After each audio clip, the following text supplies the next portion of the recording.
Olá, alunos! Vamos retornar nossos estudos sobre a disciplina Técnicas e Dinâmicas de Trabalho em Grupo, do módulo 3 do curso de Agente Comunitário de Saúde do Instituto Federal do Norte de Minas Gerais. Eu sou a professora Isabela Marques Costa. Peço que em nossas aulas vocês estejam munidos de papel e caneta para quando surgir alguma dúvida, vocês anotarem e depois postarem no nosso fórum Tira Dúvidas. Já aproveitando a oportunidade para dizer que vai haver um fórum Tira Dúvidas para cada uma de nossas aulas, então postem as dúvidas no fórum pertinente à aula. E para que tenhamos um bom resultado, será necessária a dedicação de vocês nos estudos e atividades da sala virtual. Mas também é muito importante que vocês leiam toda a apostila. Vejamos, nessa terceira aula, chamaremos atenção para o aspecto relacionado à liderança instaurada no grupo. Entendemos que este é um tema muito importante para aqueles que pretendem ingressar na tarefa de coordenador de grupos, pois deverá ter claro sobre como se torna um líder e quais os aspectos estão relacionados à figura do líder. Introduziremos reportando a obra de Freud e como este psicanalista trata do grupo a partir do parâmetro do papel do líder, principalmente o modelo de exército e da igreja. Vamos começar? Freud compara os fenômenos dos sonhos e da hipnose relacionados ao processo em que é despertado pelo grupo na constituição de um líder. Mais adiante, baseado na obra de Le Bon, diz ainda que um grupo é um rebanho obediente que nunca poderia viver sem um senhor. Aborda isso no sentido de entender que um grupo segue o que é ditado pelo líder, sem nem mesmo questioná-lo por observância. O mais interessante e que requer uma reflexão é o fato do grupo não conseguir existir e se manter sem a figura de um líder. Freud discorre que a igreja e o exército são grupos artificiais, isto é, certa força externa é empregada para impedi-lo de desagregar-se e para evitar alterações em sua estrutura. Nesses grupos, figuras de líderes, o Cristo e o comandante-chefe representam o ícone que unem o grupo e os mantêm em harmonia de funcionamento. Mais recentemente, teóricos apresentam uma classificação de liderança que pensamos ser útil para a compreensão do papel do coordenador de grupos.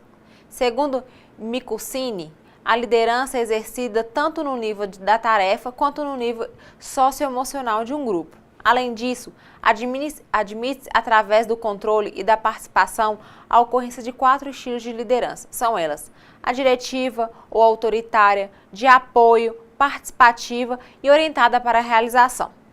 Nesses subtipos, o mais relevante seja a capacidade que o líder tenha de mudar para adaptar-se e adequar a cada situação em que se estabelece com seu subordinado. No primeiro estilo, o líder autoritário exerce o seu poder mediante decisões tomadas sem consultar os participantes, de modo a privilegiar seus interesses em detrimento aos de outrem. Na liderança de apoio, o líder mostra interesse e amizade, preocupa-se verdadeiramente com os liderados e procura aproximar-se de todos. Na liderança participativa, por outro lado, o líder dialoga com os liderados, solicitando e usando suas sugestões, mas é ele quem toma as decisões finais. A liderança orientada para a realização foca no líder como aquele que estabelece desafios pautados em seus objetivos e, além disso, demonstra confiança nos recursos que possui para alcançar seus bons resultados. Gaiotto afirma que levamos o que somos para o grupo, mas o que somos deve estar marcado por contraste forte. Só assim seremos capazes de intervir naquilo que não nos pertence. Diante disto, o coordenador de grupo somente alcançará uma intervenção eficiente se conseguir exercer a capacidade de discriminar-se e simultaneamente discriminar o que pertence ao grupo. De qual lugar fala o coordenador? Se puder conter suas necessidades e priorizar as do grupo, conseguirá transitar discretamente por um espaço que pertence aos integrantes e no qual operará sempre que as intervenções se fizerem necessárias. Vejamos no slide seguinte como Gaiotto tece uma articulação entre a relação de liderança e de desenvolvimento do grupo em prol do cumprimento de uma tarefa. A liderança de um grupo não está obrigatoriamente nas mãos de um chefe. Se cada um esperar que o outro faça coisas por ele, vira maior acomodação, e com isso a liderança vira dominação. uns mandando, outros obedecendo. Todos, cada um com seus limites, devem partilhar a liderança. Assim, dependendo do que o grupo quis fazer, a liderança pode mudar. Gente, por favor, preste atenção, é para o interesse de todos. A gente vai agora pôr a placa, então nós vamos pintar. Liderar é um direito de qualquer pessoa. Lidera quem não se cala ou fica na preguiça, quando sente que pode fazer alguma coisa para o grupo e para si. A função da liderança é realizar a tarefa. Abordaremos agora sobre a oficina de dinâmica de grupo com uma estratégia de trabalho, iniciando conceituando esse tipo de intervenção e apresentando suas particularidades.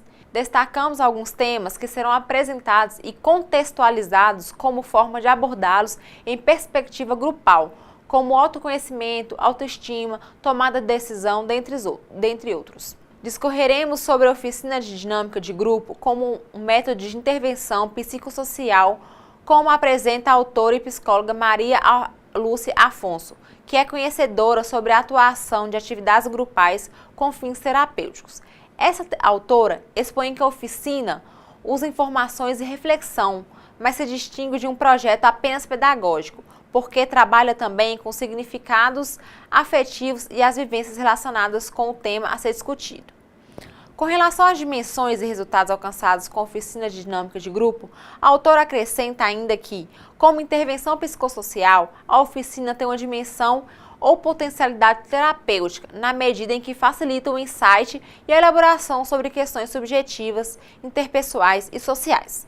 Também tem uma dimensão ou potencialidade pedagógicas, na medida em que deslancha um processo de aprendizagem a partir da reflexão sobre a experiência. Possibilita uma elaboração do conhecimento, desenvolvendo sobre o mundo e do sujeito no mundo, portanto, sobre si mesmo. Deve ser compreendida fases de realização de trabalho com grupos como compostas em pré-análise, levantamento dos dados e aspectos importantes que permitem o coordenador inteirar da problemática a ser discutida no análise psicossocial. Foco e enquadre, temas geradores que tenham relação com o cotidiano do grupo, apresentados como uma linguagem acessível, já que o enquadre diz respeito a número de participantes e como são caracterizados. Planejamento flexível.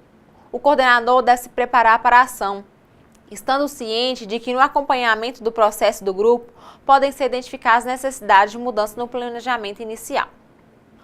O número e a duração de encontros depende da proposta, mas sendo interessante se cada encontro fosse estruturado em pelo menos 3 momentos básicos. O momento inicial, levando-se em torno de 10 minutos, podem ser utilizadas atividades que possibilitam relaxamento ou aquecimento de acordo com a demanda. O momento intermediário, que é atividades variadas que facilitam a reflexão e elaboração do tema trabalhado, e o momento de sistematização e avaliação do trabalho do dia. Como exposto, percebemos que a metodologia das oficinas de dinâmica de grupo, apresentada por Lúcia Afonso, como estratégia de intervenção psicossocial, adequa à realidade encontrada nas instituições de saúde e psicossociais. Segundo Caixeta, a autoestima deve ser vista como uma avaliação que os indivíduos fazem de si. Nesse sentido, pode ser classificada como alta ou baixa de acordo com o parâmetro adotado à situação vivenciada. A autoestima estaria associada à motivação, força de vontade e autoconfiança. Já no sentido exposto, a baixa autoestima aproxima-se de um contexto de pouca ocorrência ou ausência de comportamento dessa natureza. Vejamos um exemplo de dinâmica que pode ser utilizada como recurso para se abordar o autoconhecimento.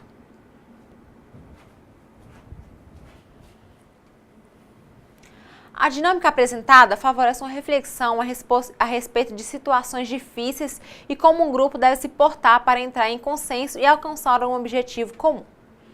A história de Marlene. O objetivo é treinar a decisão de consenso, desenvolver nos participantes a capacidade de participação numa discussão de grupo. A conclusão unânime é praticamente impossível de se conseguir. É preciso, pois, que os participantes tomem em consideração a subjetividade de cada qual para que se torne possível uma decisão. O texto seguinte narra a história de uma jovem Marlene. 5 personagens entram em cena. Cabe a você estabelecer uma ordem de preferência ou de simpatia para com esses 5 personagens. Na primeira fase, cada local indicará o seu grau de simpatia com cada um dos participantes, colocando-os em ordem de 1 a 5, atribuindo o número 1 ao mais simpático, seguindo até o 5. Em seguida, cada um dará as razões que o levarão a estabelecer essa preferência e, com a ajuda dessas informações, procede-se à nova ordem que, então, estabelece a ordem de preferência do grupo. 5 personagens fazem o elenco: Marlene, um barqueiro, um eremita, Pedro, Paulo. Marlene, Pedro e Paulo são amigos desde a infância. Conhecem-se há muito tempo. Paulo já quis casar com ela, mas recusou, alegando estar namorando Pedro. Certo dia, Marlene decide visitar Pedro, que morava do outro lado do rio. Chegando ao rio, Marlene solicita a um barqueiro que a transporte para o outro lado. O barqueiro, porém, explica a Marlene que este trabalho seu é o único ganha-pão e pede-lhe certa soma de dinheiro, importância que a Marlene não dispunha. Ela explica ao barqueiro que o seu desejo de visitar Pedro, insistindo em que a transporte para o outro lado.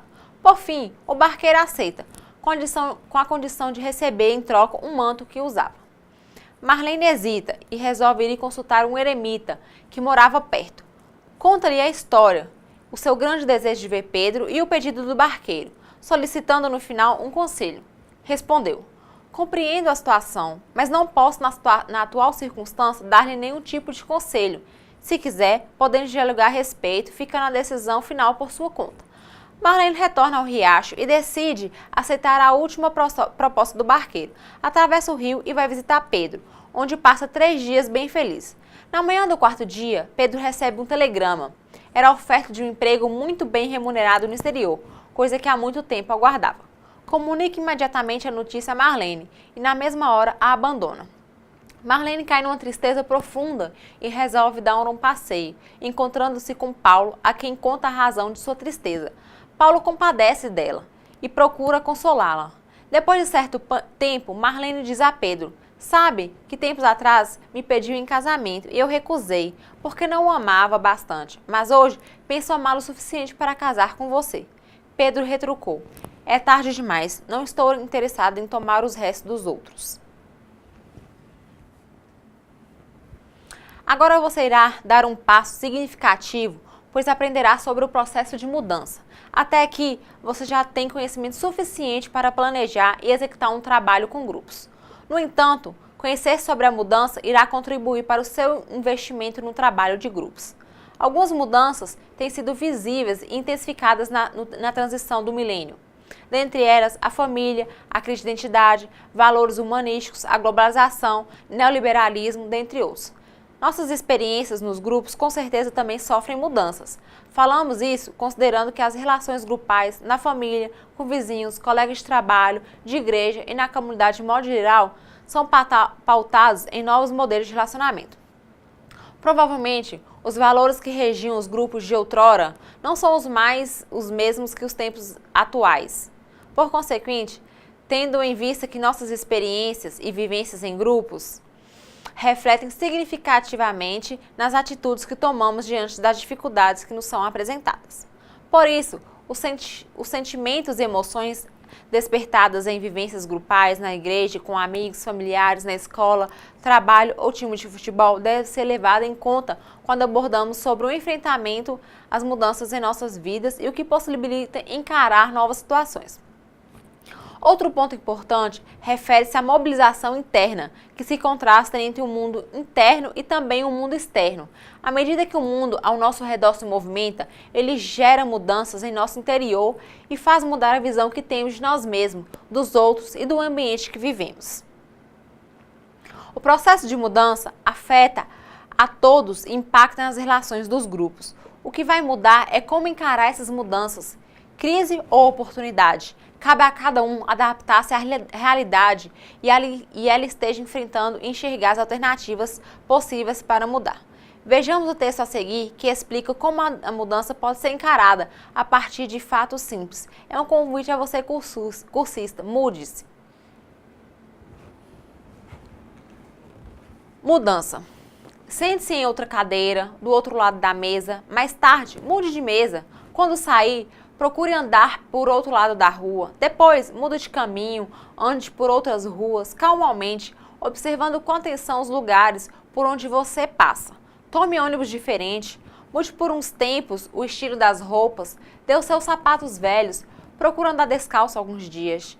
Tire uma tarde inteira para passear livremente na praia ou no parque e ouvir o canto dos passarinhos. Veja o mundo de outras perspectivas. Abre e feche as gavetas e portas com a mão esquerda. Durma do outro lado da cama. Depois procure dormir em outras camas. Assiste a outros programas de TV. Compre outros jornais. Leia outros livros. Viva outros romances. Não faça o hábito um estilo de vida. Ame a novidade. Durma mais tarde. Durma mais cedo.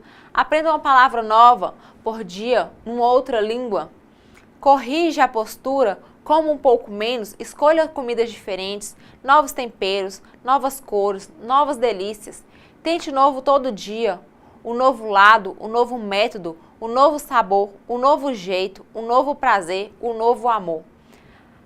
A nova vida, tente, busque novos amigos, tente novos amores, faça novas relações, almoce em outros locais, vá a outros restaurantes, tome outro tipo de bebida, compre pão em outra padaria, almoce mais cedo, jante mais tarde ou vice-versa. Escolha outro mercado, outra marca de sabonete, outro creme dental. Tome banho em novos horários, use canetas de outras cores, vá passear em outros lugares, ame muito, cada vez mais, de modos diferentes. Troque de bolsa, de carteira, de malas, troque de carro, compre novos óculos, escreva outras poesias, jogue os velhos relógios, quebre delicadamente os horrorosos despertadores, abra conta em outro banco, vá a outros cinemas, outros cabeleireiros, outros teatros, visite novos museus, mude, lembre que a vida é uma só e pense seriamente em arrumar outro emprego, uma nova ocupação, um trabalho mais light, mais prazeroso, mais digno, mais humano. Se você não encontrar razões para se ver livre, invente-as, seja criativo e aproveite para fazer uma viagem despretensiosa, longa, se possível, sem destino. Experimente coisas novas, troque novamente, mude de novo, experimente outra vez. Você certamente conhecerá coisas melhores e as coisas piores que as já conhecidas, mas não é isso o que importa. O mais importante é a mudança, o movimento, o dinamismo, a energia. Só o que está morto não muda. Repita por pura alegria de viver, a salvação é pelo risco, sem o qual a vida não vale a pena. Texto de Clarice Lispector. O grupo não esclarece o problema, ele pode esquecer a necessidade que é de todos. Daí, cada um fica querendo resolver o seu problema. Ficam todos fofocando, fugindo do que está tudo bem ou até brigando e acabam não fazendo o que é preciso. A quebra de paradigmas se apresenta como um dos pontos fundamentais para enfrentar o processo de mudança. Todas as pessoas têm dificuldade de enfrentar mudanças, seja no seu estilo de viver, cuidados com a saúde, comportamentos, ciclos de amizade, a mudanças mais profundas. No entanto, algumas pessoas apresentam mais resistência quanto a esses aspectos do que outras. O livro Quem Mexeu no Meu Queixo contribui com uma reflexão sobre a importância da mudança para se alcançar novos objetivos e quando as pessoas não se dão conta das mudanças que ocorrem em seu entorno e continuam agindo da mesma forma. A transformação social dos grupos envolve mudanças ligadas ao objetivo concreto a ser atingido. Isso implica alterações na estrutura e na dinâmica dos grupos. A postura ideológica, a maneira de pensar e de sentir das pessoas que se unem. Cada participante é diferente do outro, mas todos querem chegar a um objetivo comum, mas todos os grupos enfrentam dificuldades. Vamos aprender sobre como planejar um grupo, estabelecendo desde o contato e a seleção do grupo até outros itens importantes para garantir a efetividade do trabalho e buscar prever o comportamento dos participantes quanto à participação e objetivos almejados. Inicialmente, entenderemos como se compõe um grupo de terapia e, em seguida, quais são as etapas que compõem o planejamento efetivo, do primeiro ao último encontro a serem realizados. Os princípios de composição do grupo são relevantes em todas as formas de grupos de terapia, mesmo nas mais estruturadas e aparentemente homogêneas. Destacamos sobre esta importância entendendo que estes princípios ajudam o coordenador do grupo a compreender melhor o processo de cada membro participante do grupo e guiar as intervenções para satisfazer as demandas emergentes. Além disso, sugerimos que através da triagem é possível, em certo grau, tentar prever o comportamento dos indivíduos no grupo terapêutico. Assim sendo, os grupos homogêneos se unem mais rapidamente, se tornam mais coesos, proporcionam mais apoio imediato aos membros do grupo, são mais bem atendidos, têm menos conflitos e proporcionam mais alívio mais rápido dos sintomas. Por outro lado, o grupo heterogêneo tem uma tendência de permanecer a níveis superficiais e é meio efetivo para alertar a estrutura do caráter. É o tipo de grupo em que se diversificam as demandas, o tipo de participante, pois a falta de uniformidade não é vista como danosa para se alcançar os resultados esperados pelo coordenador do grupo. O grupo também pode ser classificado em aberto e fechado, pois assim é designado pelo coordenador já antes de unirem as atividades. Um grupo fechado não aceita membros novos, exceto nas 2 ou 3 primeiras sessões, e reúne-se por um período pré-determinado de tempo. A maioria dos grupos deste tipo é fundamentado na teoria de psicoterapia breve e suas reuniões ocorrem semanalmente por 6 meses ou menos. Em comparação, o grupo aberto mantém um tamanho consistente, constituindo membros que saem do grupo. Muitos grupos abertos continuam a se reunir indefinitivamente, mesmo que em alguns anos possa haver uma mudança completa dos membros e até do líder. Diferente da prática clínica individual, nas intervenções grupais, a maioria dos pacientes que buscam tratamento tem um repertório mais amplo de comportamentos, sendo bem menos previsível seu comportamento fundamental no grupo. Por consequente, apresentaremos alguns procedimentos mais utilizados para prever o comportamento no grupo. São eles: entrevista diagnóstica padronizada. Método mais comum de triagem de pacientes para grupos é a entrevista individual padronizada. Testagem psicológica padronizada.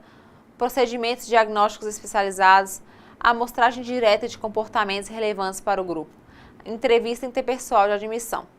Temos em vista que o mais importante é o quanto mais o procedimento de admissão se assemelhar à situação real do grupo, mais correta será a previsão do comportamento do paciente. Neste sentido, o uso de alguns recursos que permitam a observação do comportamento dos prováveis participantes em uma situação em que possam se expressar em um grupo pode ser tido como aquela que possibilita perceber como o indivíduo se depara com as situações semelhantes em relações interpessoais.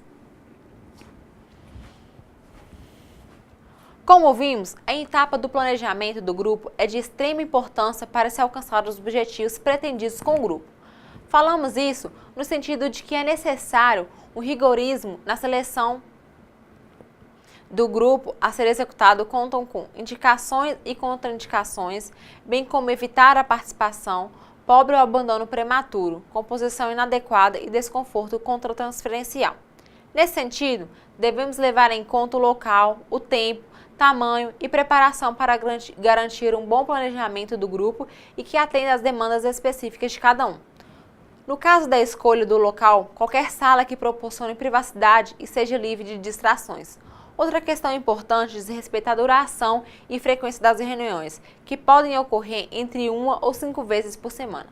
Alguns terapeutas reúnem-se 2 vezes por semana ou 2 a 3 semanas no começo do grupo, de tempo limitado para aumentar a intensidade e encaminhar o grupo de forma mais ativa. Quanto às técnicas empregadas, ressaltamos que são muito distintas e variáveis, sobretudo com a afinidade para a qual determinado grupo foi criado. Para cada demanda vai ser necessário um planejamento, pois a escolha por uma técnica ou por outra de acordo com as particularidades e possibilidades do grupo. Destacamos então a importância de se levar em conta alguns requisitos para ter um planejamento efetivo. São eles: logística, conjunto de conhecimentos e equipamentos e um lastro de experiência que servem de suporte para o planejamento de uma ação. Estratégia, designa um estudo detalhado de como utilizar a logística para atingir e alcançar com êxito operativo na finalidade planejada. Tática, variadas formas de abordagem existente de acordo com as circunstâncias da operação em curso e com o estilo peculiar de cada coordenador, embora a técnica permaneça essencialmente a mesma. Técnica, conjunto de procedimentos de regras de aplicabilidade prática. Apresentaremos uma descrição de forma esquemática de acordo com como pode ser constituído um planejamento para se trabalhar em grupo. Primeira etapa, diagnóstico. Quem é o grupo a ser trabalhado? De quantas pessoas o grupo se compõe? De onde vem? Que idade tem? Qual o sexo? Qual a escolaridade? Trabalham em quê? Que necessidades do grupo são mais urgentes? Objetivos. O que se deseja alcançar? Onde queremos chegar? O que pretendemos com nossa intervenção? Que resultados almejamos? Terceira etapa, meta. Quantos vamos atender? Em que tempo? Quantas pessoas serão beneficiadas pelo trabalho? Quantos coordenadores serão envolvidos? Em que espaço de tempo o projeto será executado? Estratégia. Como fazer para alcançar os objetivos? Que passos o trabalho deve seguir? Qual a metodologia a ser utilizada nas atividades? Como será feita a divisão de papéis? Que responsabilidades caberão a cada um? Que temáticas respondem às necessidades diagnósticas? Quais atividades a serem vivenciadas a partir das temáticas priorizadas? Recurso. Quais os recursos que dispomos? Que espaço será utilizado? Que materiais teremos disponíveis? Que recursos financeiros são os necessários?